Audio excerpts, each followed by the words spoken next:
of the people here have a seat, are quite familiar with Hyperloop. But I think, should we start with the video, so getting everybody on the bandwagon?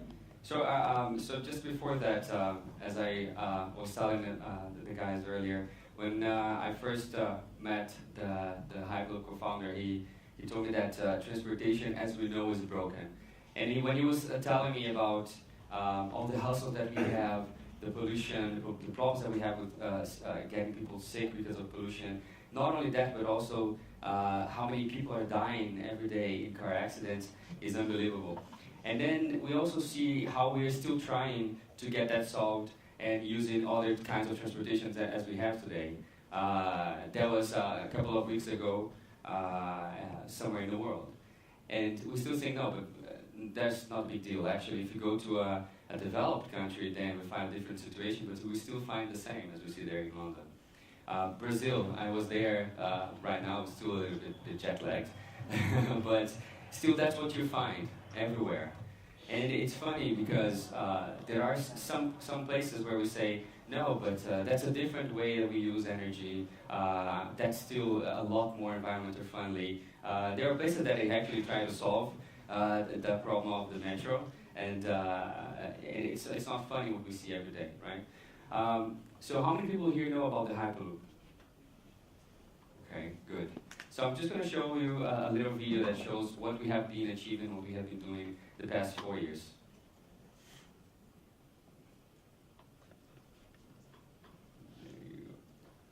The world is at a crossroads, at the brink of a historic breakthrough in mobility. Connectivity is everything, and now we are ready to connect people by a new form of transportation. It's called the Hyperloop, a system that moves people and goods on the ground at and beyond airplane speeds. And since 2013, Hyperloop Transportation Technologies has been at the forefront of making the Hyperloop system a reality.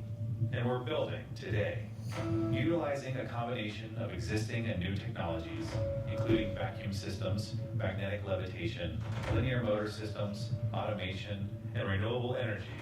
Our Hyperloop system will be both high-speed and resource-efficient, with a safe and comfortable experience for passengers and cargo. Our system is designed for departures every 40 seconds at a maximum speed of 1,200 kilometers per hour. It is capable of moving 164,000 passengers on a single line in one day. Hyperloop TT's technology breakthrough is a next-generation passive magnetic levitation system. It's called InductTrack, and it's revolutionizing transportation. Neodymium magnets in a Hallback array enable passive levitation over an unpowered but conductive track, and as capsules move through the low-pressure environment, they use very little energy en route, thanks to the reduced drag forces.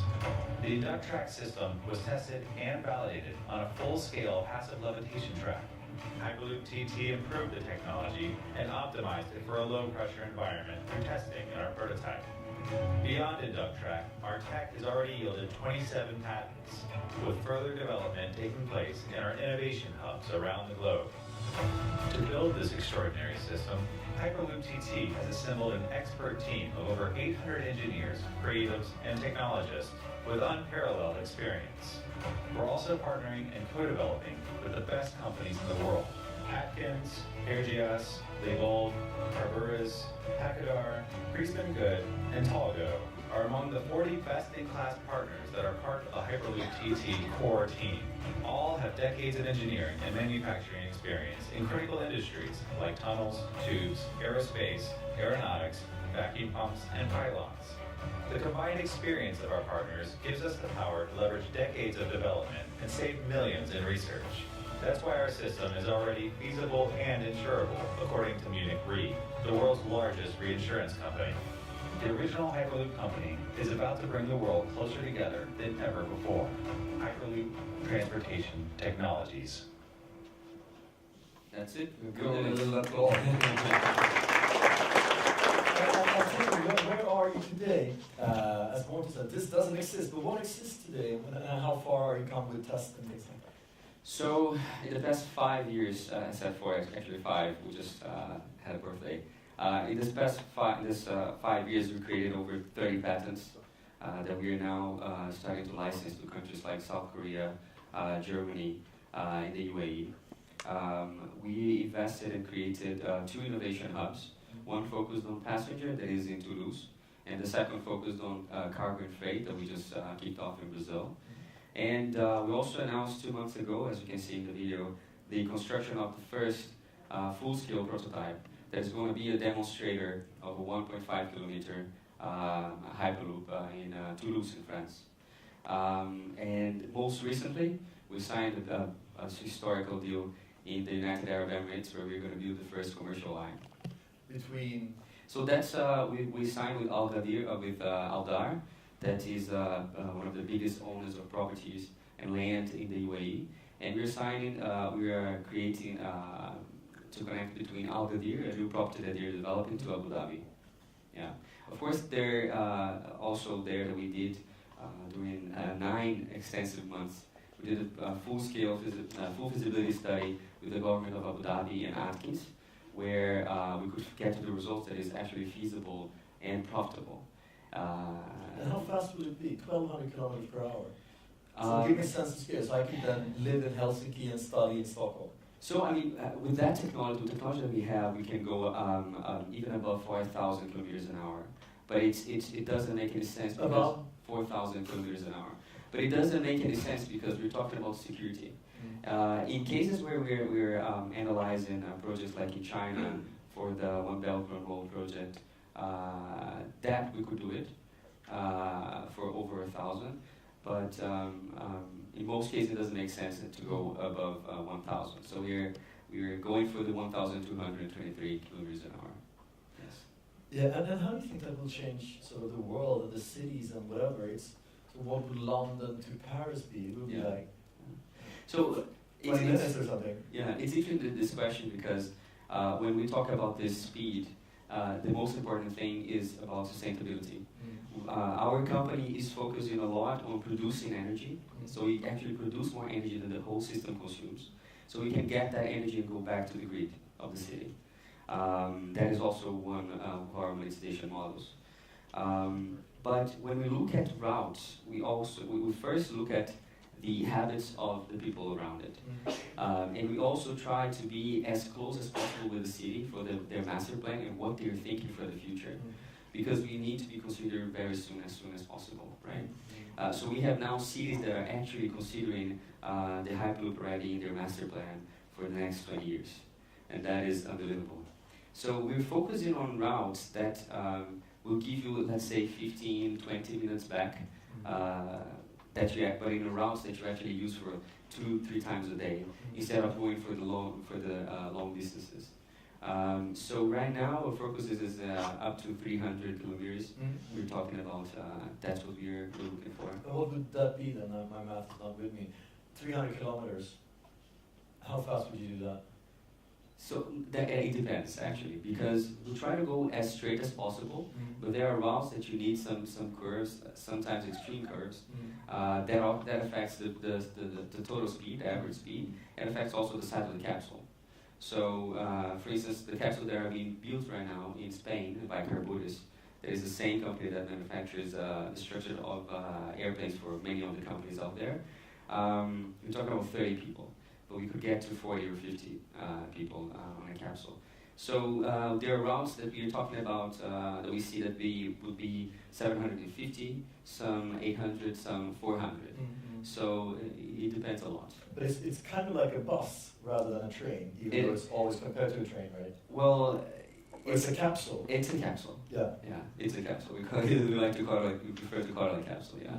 It's that is also an interesting point because when we started the project, since the beginning, safety was #1 for us. So we applied and we challenged the system through all the perspectives, from road, from aeronautics. So that's one of the things that we have been very, let's say, conservative. But how does it feel then to be in Hyperloop? Is it like, and then you're there, or is it you don't feel it? Do you feel any G-forces or something? Or? The other day, somebody asked me, because when I explained the technology behind it,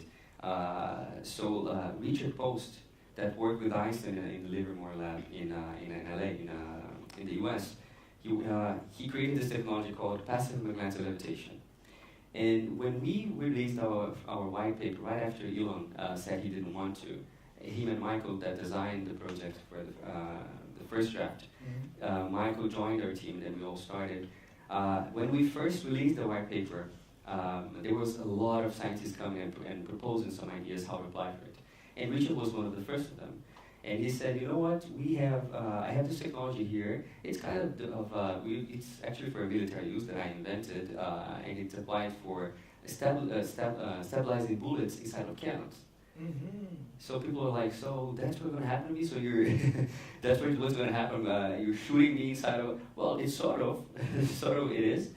But no, I mean, what we feel, our chairman will usually say it's going to be kind of boring actually, because it's a matter of acceleration, it's not a matter of speed.